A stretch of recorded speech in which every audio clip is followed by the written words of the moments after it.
Good morning, everyone. It's now tomorrow here on NBC. Many years ago, more years than I care to remember, I can recall my father taking me to see one of the first motion pictures that I remember going to see with my parents.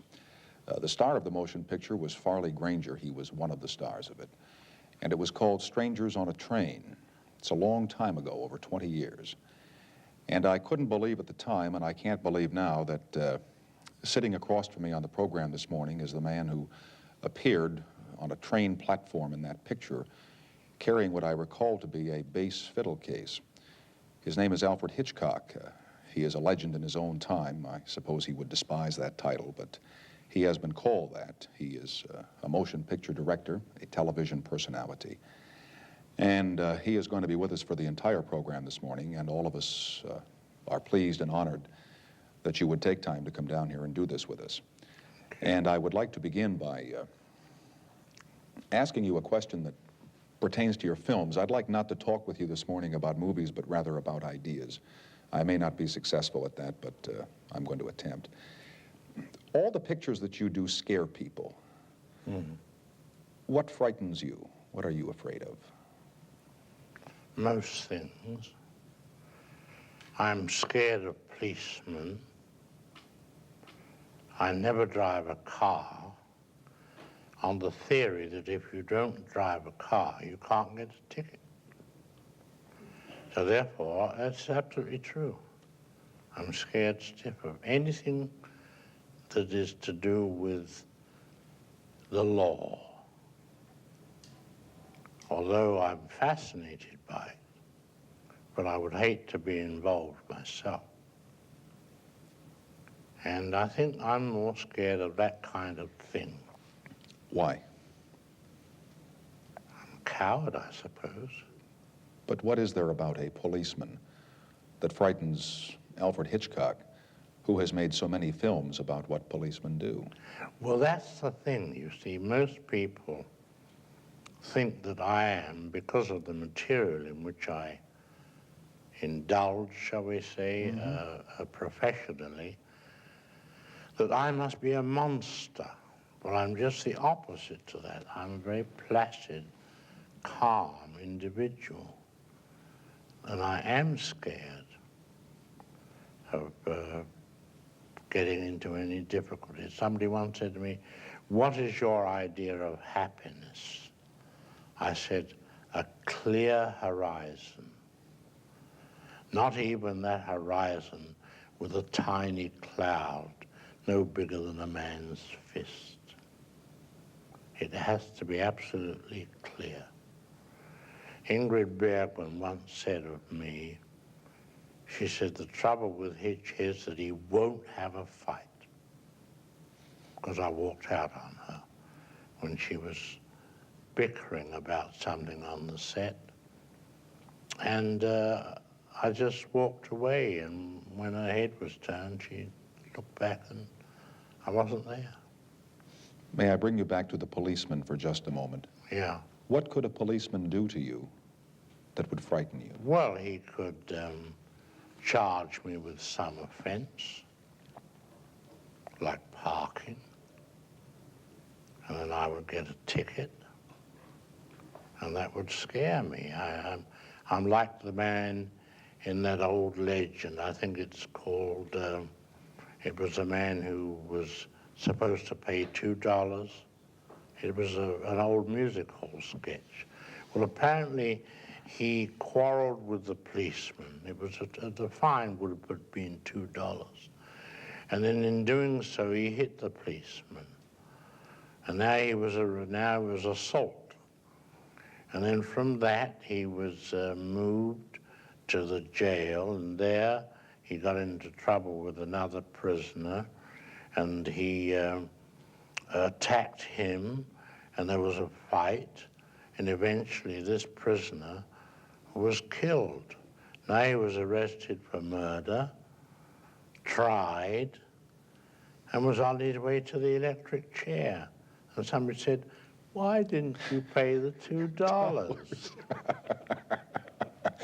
And a policeman is probably the only man who can come to you in the street and for no reason at all say, "Won't you come with me?" And you really don't have much choice, do you? Well, my stomach would turn over. A joke was played upon me, and I'm not kidding, it did scare me. What was the couple, Jinx Falkenberg, and what was the name of her husband? Tex. Tex McCrary. McCrary. That's right. I did an interview with them, many years ago in New York, and I sat in the little studio, and there was an empty chair opposite me, and suddenly a policeman came in and sat in the chair and scared the hell out of me. He said, "May I see your license?" I said, "I don't have one." And he did it as a gag, but it worked. Well, you'd best behave tonight or we're going to call the cops. We will continue with Alfred Hitchcock after this announcement. We continue now with Alfred Hitchcock, the motion picture director. You and I have very little in common, but we have one thing. We have some Jesuit training in our background. Oh, I didn't know Yes. that you had that stigma. Do you consider that to be a stigma? No, let's call it a stigmata. Why do you say that? You know, I saw a terrible thing once, I'm not kidding, in a French magazine. And it was one of those satirical French magazines. And it was a picture of God sitting on a cloud, a bearded old gentleman. And just slowly coming up through the clouds was the figure of Christ, with hands held out and a woe-begone expression, with holes in each hand. He's looking up to his Father, and God is poking his tongue out at him. He said, "There, you see, I told you not to go down there."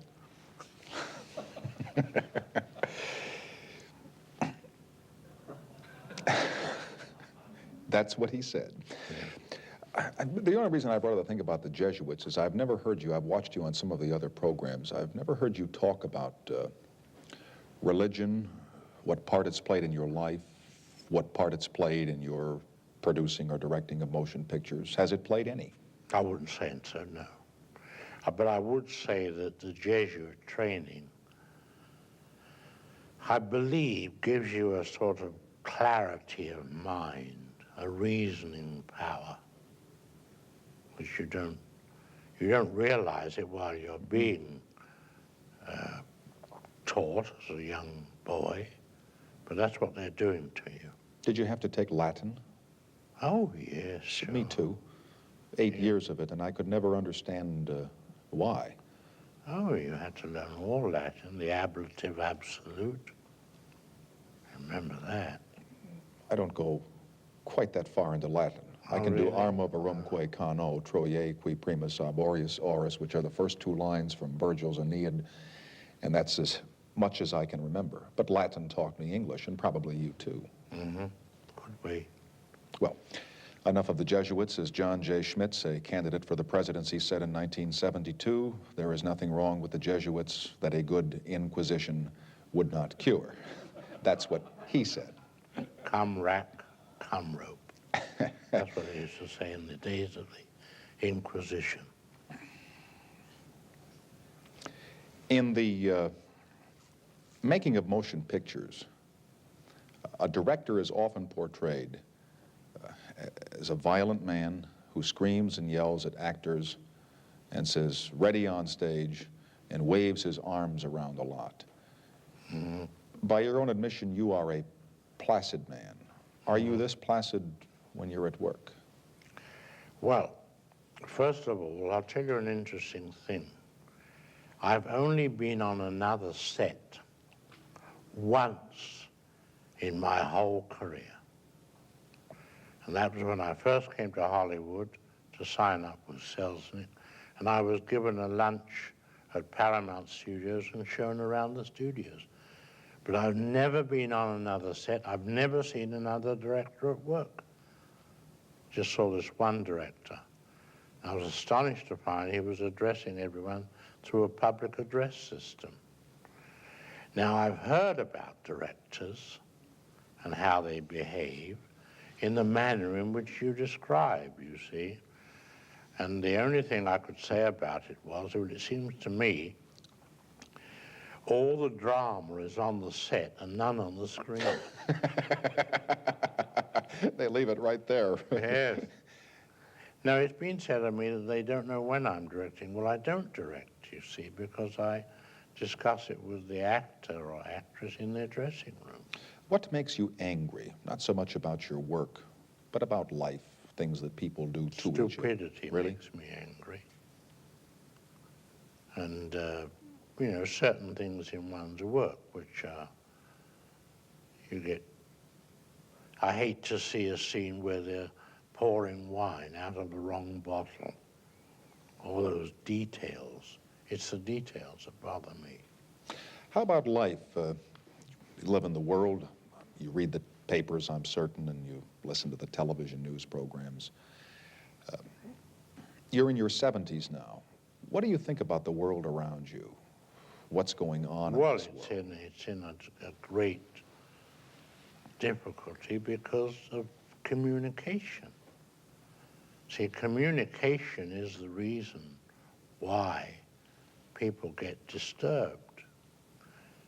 Years and years ago, there wasn't any television, there wasn't any radio, and there were just newspapers, and they were very dull-looking newspapers. They weren't... I had a friend, an editor of the London Daily Express, who invented the new front-page layouts with headlines all over it, you know. And pictures and things. Pictures and... but the main thing was to give a big headline to every piece, you know. Mm-hmm. And... but in those days, years ago, if you look at a paper, say, like the Kansas City Star, it has a little headline at the top and a long column of print. There wasn't the communication, you see, but today people have it thrown at them from all sides.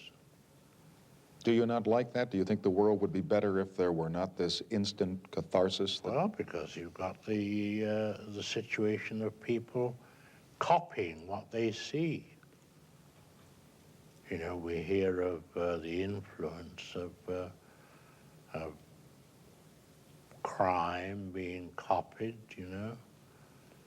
Now, although I deal in the same thing myself, I only regret one thing that I ever did in a film that was copied, and that was Foreign Correspondent, a picture I made at the Goldwyn Studios here. I don't know if you ever saw it. Did No, you? I did Joel not. McRae. It was called, very elaborate film, very big film. And in it, I had a big scene laid in Amsterdam with a politician, an important politician on the top step. And the whole thing was massive umbrellas, trolley cars, the center of the city. And a cameraman came along and said to the politician, "Your picture, please." You know, they had bigger cameras in those days. And he had a gun in the right hand. And he took the picture and shot the gun and assassinated this politician. And I heard it was done in Tehran 2 years later. And that you regretted? Yes, I think that was, Okay. you know, One of those things. one of those things. I wonder why it is, and I've said this before. People always copy the bad things that they see in media, whether it's on this tube or on the silver. It's the same as news. After all, bad news is news. Good news is not interesting. You'll find that in all newspapers. Only bad news. You know, all about bad men. Is interesting, but it also becomes more appealing. I have to do this. Yes, I know. Well, appealing because it's like audiences, say, watching one of my pictures and they get scared and so forth. But they feel comfortable because it's there for the grace of God, go I. But what I meant to say was, when people see something in media that is violent or that is criminal, it has been said that there are certain minds that will go out and copy that. What I have difficulty comprehending is, if media shows something good, why don't as many people go out and emulate that? Because that doesn't give them any satisfaction. As I've just said a moment ago, they look at the man in the bad situation and they say, my God, thank God that's not me, you know.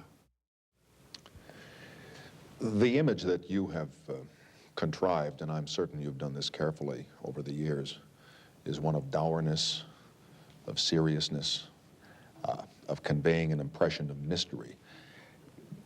Does Alfred Hitchcock ever tell jokes, or do you have a little sense of humor where you would... I would say more that way than that's the whole thing I was saying to you earlier, that people think that one is a monster and they relate me to my material that I put on the screen. Well, and you're a rather imposing gentleman. I mean, you are... Oh, I wouldn't look at it that way. I mean, because... Well, you look pretty imposing to me, so... No, I used to, and strangely enough, whether it's people have become more unsophisticated, but I used to indulge very much in practical jokes of a very high order. I used to have great pleasure from them. I remember once at Chasen's, when Dave Chasen, at the restaurant, his restaurant had a garden at the back. I gave a birthday party for my wife. And just to liven it up, I engaged from Central Casting an aristocratic old lady. Had her dressed by the studio, hair beautifully done, and sat her at the end of the table, and then disowned her. Guest arrived after. I said, who's the old lady? I said, I don't know, I'm trying to find out. The only person in the secret was my wife and Dave Jason. And every person arrived and they looked around and said, out there. I said, yes. I said, who's the old lady? I said, I don't know. I went to find out from Dave Jason. When he comes, I'll send him over. So Jason came back and came out eventually, and I said, Dave, who's this old lady sitting at the back, at the end of the table there, back of the garden? I'll go and see. So he went and he bent over her, said apparently a few words, and came back. He said, she says she's with Mr. Hitchcock's party. I said, it's nonsense. I've never seen a woman before in my life, and I hadn't. So she sat there the whole evening and got stiff in the bargain and bewildered everyone. She didn't... Well, it's that sort of joke that amuses me. I once gave a dinner in London, and I had 2 or 3 important guests. I had Gertrude Lawrence,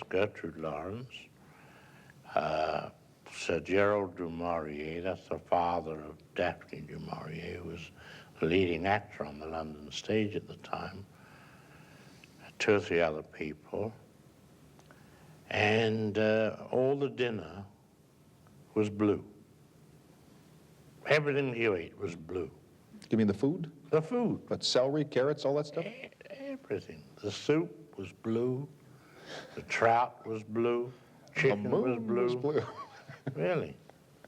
And we told Gerald du Maurier that it was going to be a fancy dress. So he came as a Scotsman, and nobody else was, you know. So we got him in some different clothes later. Well, those sort of jokes I used to enjoy. You know, talking about bringing someone in and telling them it's got to be fancy dress, and then it's just the opposite. It reminds me of the man invited to a nudist party. He arrived, and the woman, he showed him into a room, all piled up with the people's clothes, and said, well, see, undressed and was completely nude, and entered the living room, and everybody was dressed. That's a horrible joke. I wouldn't perpetrate that one on anyone. You don't do that sort of thing. No, not that way. I want you to introduce America, for those people who haven't heard it yet, to something that we talked about on one occasion some time ago, rhyming slang. Rhyming slang. Remember when you asked me if I knew how the raspberry got its name? Well, yes. Well, that's a vulgar one, so we won't go into that. Well, rhyming slang really goes back to almost to nearly to Elizabethan days. It goes back very, very early. It's a jargon used by traders so they can communicate with each other without the customer understanding.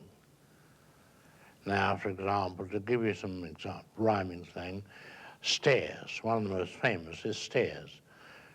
You don't say stairs, you say apples and pears. You do? Yes, apples and pears. And then with the usage, the rhyme gets lost. Going up to bed, Uncle Ned. The wife is called the trouble and strife. Sister is skin and blister.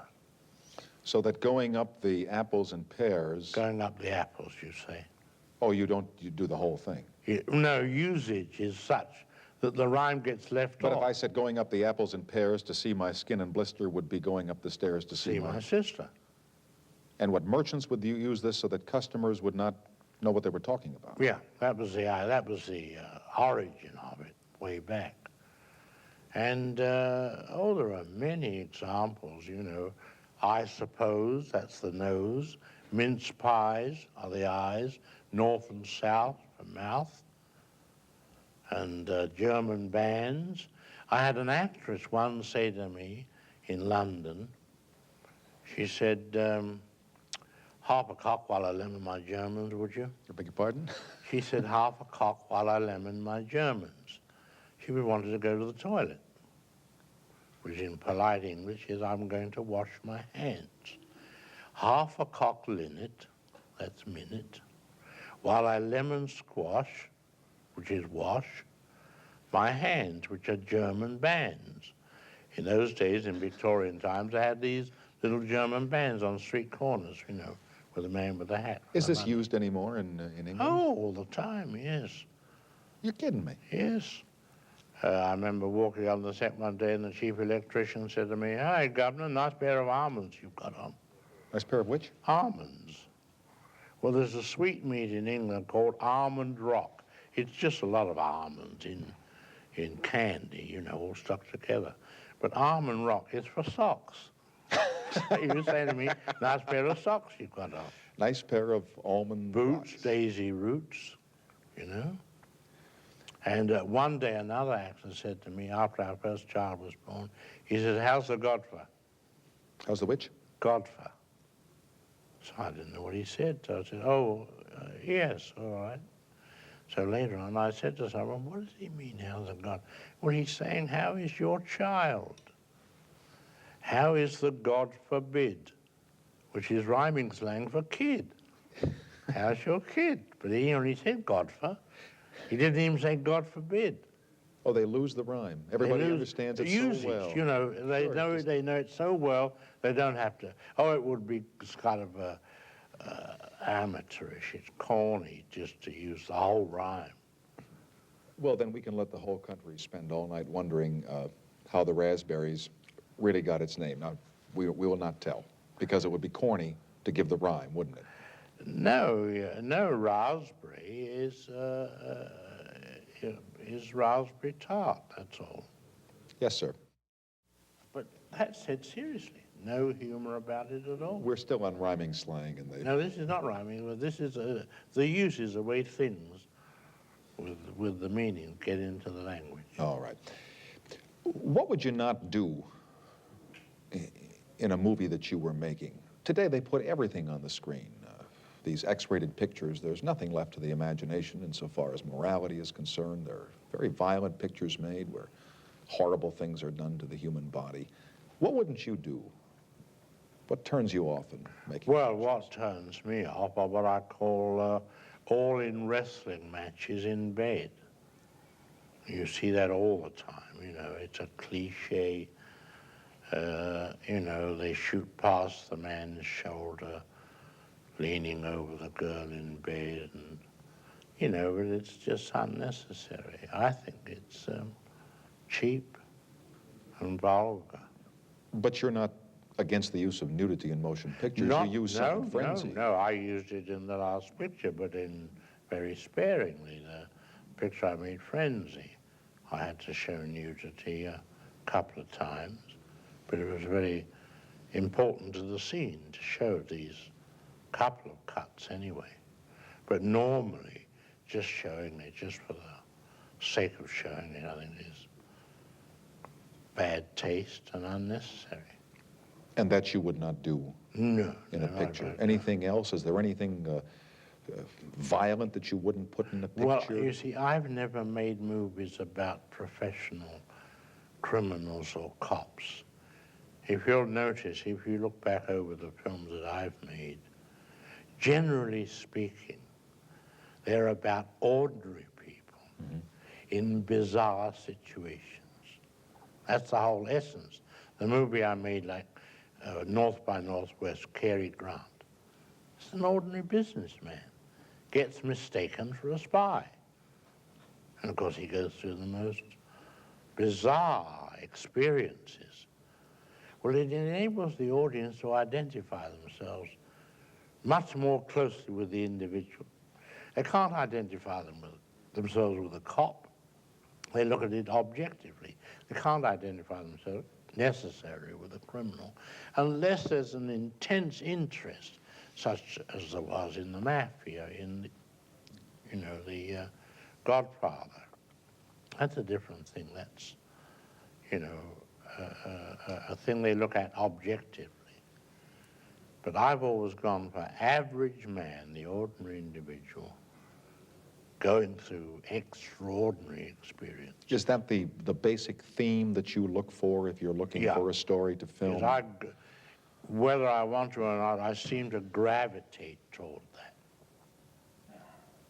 As a matter of fact, I'm doing preparing a script now with Mr. Ernie Lehman, and we're working on a story which shows an innocent couple getting involved in very important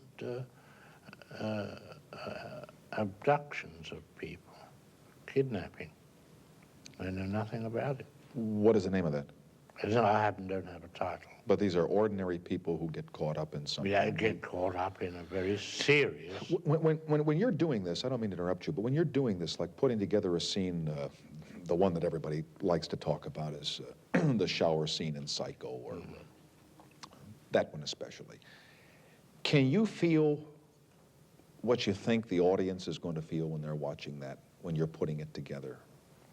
I hope so, except that a scene like that took me 7 days to shoot, because although it was only on the screen for 45 seconds, there were 78 separate pieces of film joined together to get that stabbing and that effect. One hopes they will. You can't predict. But I've been, around long enough to know what audiences, may I say something vulgar, to make the audience feel, there's not a dry seat in the house. I mean, that's the aim. If you don't know how to do that, nobody knows how to do that. Huh? Well, it takes a lot of design. Knowing audiences, knowing what they feel, and it's like suspense. Suspense comes out of giving an audience information. You see so many films, they call them mystery films. I never make mystery films because... No, we know. Because if the audience don't know, how can they emote? It's like a whodunit. I never make whodunits, because you've got to turn the last page before you find out anything. So a whodunit, from an audience point of view, is an intellectual exercise, like a crossword puzzle or an anagram. You're wondering which of the 5 people.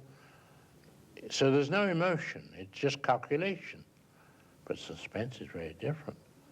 You tell the audience that there's a bomb under that chair and will go off in 5 minutes. And make them wait. That's right. We have a little bomb that's going to go off here from The sponsors or the commercial? Yeah. And then we'll... Make it a profitable bomb. No, not at this time of the morning, sir. We'll continue after these public service messages. In the last segment, you said you were in preparation of a picture now, and again, how long will you keep making movies? There are fellows who retire from your craft at 45 and 50 years old, figuring that they've made all the pictures they want to make or they've said all they want to say. But you're still going. I still will go on. I have no reason to stop. Got many more pictures to make. But talking of stories one would like to make, we were talking about that earlier, while the commercial was amusing our audience. The story well, you left them without dry seats, so they had to do something to take care of that. One of the stories I wanted to do for our television show was a famous story by Lord Dunsany, an English poet. It's a classic story. A man and his wife moved into a village, I think it was late in England, moved into the village, and they rented a house and a garden. And the man asked the landlord if he could cut down 12 larch trees which were surrounding the house. And he got permission to do that. Well, they lived there for, I think about a year or two, or maybe not quite as long as that. And the wife was missing. And people asked him where was his wife, and he said, well, she's gone away or something, pretext. But gossip, as it does in all villages, increased to a point where he wasn't really believed. He wasn't given satisfactory answers as to whereabouts of his wife. So the police moved in, and they began to ask him questions. Well, eventually, the search for the wife got so intense that the police practically accused him of murdering her. But they had no evidence, no body. They were digging up his garden in search of this woman, and finally gave it all up. And the case was closed. Well, it so happened a university professor took an interest in the case, and he visited this village and made some inquiries around. And finally, in the local inn, he found a traveling salesman who traveled selling like ketchup, relish, that you have with meat, you know, like A1, whatever the names of these things are. And the traveling salesman said, you know, a peculiar thing happened the other day. I was visiting the general store, and the lady who runs it told me that something struck her as being rather peculiar. So the professor said, what was that? Well, she said that this man, who was accused of disposing of his wife, came and bought 2 bottles of this within the space of a week. And she said, that's totally unusual, because 1 bottle usually lasts a person 2 or 3 weeks. So the professor said, now I know the end of the story. That's all the story is. You're going to leave. Wait a minute. Listen. Somebody said, why did he want to cut down the 12 larch trees? He said, that was to give himself an appetite.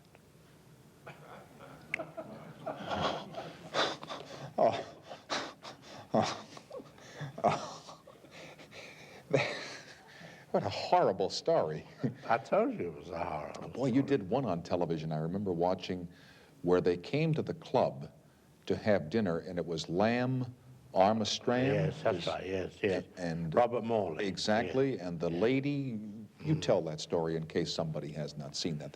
Well, it was a famous club, and the whole idea of the story was that it was sort of a suicide club. When are we going to have lamb aristan? And it turned out to be human flesh, you know. So, let me tell you one more interesting story. I think we have time. I'll tell it quickly. A man was riding across the Australian desert in his car, South Australia, loaded up, and the back axle goes. He sees in the distance an oasis, and there he trudges and finds it beautifully kept, rings the bell, man answers the door, explains his predicament, said, "Will you come in, sir?" And the man, the owner of the house comes in, and he explains his problem. He said, well, the owner of the house, a very dapper, well-dressed man, sort of like Clifton Webb used to be years ago. And he said, well, the only thing is the nearest place is 100 miles back from where you've come. He said, if you care to stay here for a night or two, I'll have my man take your car back there and get it repaired. He said, well, that's a wonderful idea. Thank you very much. So everything is arranged. He goes up to the room, changes, comes down for a cocktail, and is introduced to the man's wife and daughter. He's struck by these two attractive women. In fact, the wife attracts him very much because they could almost be sisters, mother and daughter. And after dinner, and everything very polite, goes to bed, and at midnight there's a tap on the door. He switches the bedside lamp, and the door half opens, and the voice of a woman says, please, no lights, no lights. He says, all right, turns the light off, door clicks, and she comes over to the bed. He said, you know, we live a very lonely life here, as you can see. And gradually, a conversation, as she begins to caress him, his hand first, and finally, of course, the inevitable. About 4 a.m., she said, I've got to go, it's getting light. He said, but tell me, which are you, mother or daughter? I've got to know. She said, I don't want you to know. Let it be that way. Goodbye. She goes off. Well, at morning, coffee and breakfast by the pool. He looks from mother to daughter, gets no sign at all. And he's absolutely baffled. He leads it, I didn't sleep well last night. They're all probably a strange bed and so forth. Second night, same thing happens again. He said, I tried all day to get some sign from you. Nothing. She said, I'm not going to give you any sign. No. Same thing in bed, 4 a.m., she goes. They had a wonderful night together. Following day, same thing again. Third night, he said, you know, my car's repaired, I'm leaving tomorrow. Why don't you come to Melbourne? Meet me there. So she, no. Let this be our last night. She's now, he feels the tears, and embrace and so forth. And she goes. Well, in the morning, car's ready and so forth.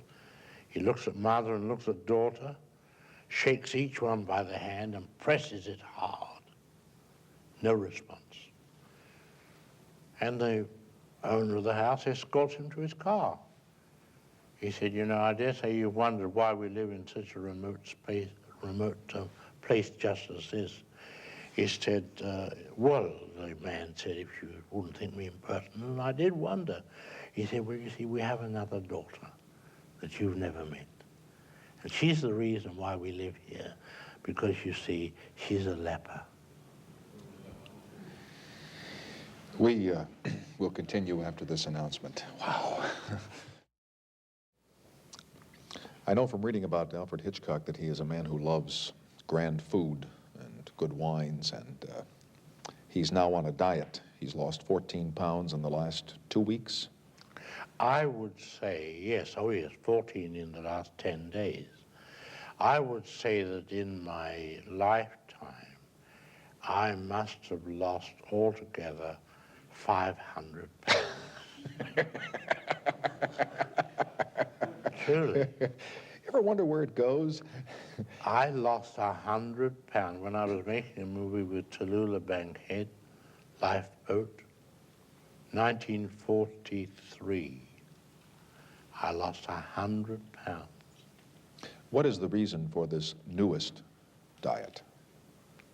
I'd reached a plateau. And it was a decision one has to make. I got too heavy. I was having great difficulty in getting up and down the apples. Yes. and pears. How do you lose 14 pounds in 10 days? There have been all kinds of diets. You have no, you keep to 750 calories a day. No bread, no butter, nothing in the way of desserts. Just a meat, string beans. That's it. Yeah. Do you drink a lot of water like some people do? No, I don't believe in water because that's the very thing they're trying to get rid of. Exactly, but they Oh, say if you no, drink 8 or 10 glasses of it a day, it will. No, get rid. I don't believe in that. I think in the dieting, you should keep yourself dry.